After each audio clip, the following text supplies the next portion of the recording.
আসসালামু আলাইকুম ওয়া রাহমাতুল্লাহি ওয়া বারাকাতুহু।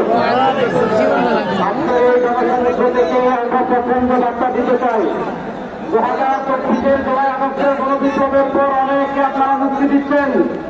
আমার ভাই ফারাবী সহ আশিকের রাসূলকে কেন এখনো কারাগারে বন্দী করে রেখেছেন?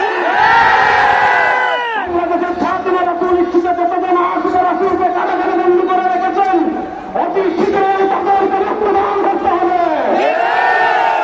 অন্তর্বর্তীকালীন সরকারের কাছে আমরা দাবি জানাতে চাই, আপনারা পিলখানা ট্র্যাজেডির জন্য তদন্ত কমিটি গঠন করেছেন, 2024-এর 9 আগস্টের গণহত্যার জন্য তদন্ত কমিটি গঠন করেছেন, 2013 সালের ছাত্র গণহত্যার জন্য তদন্ত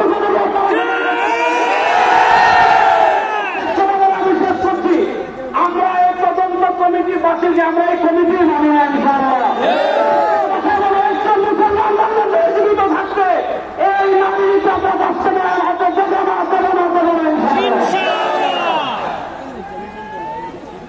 Allah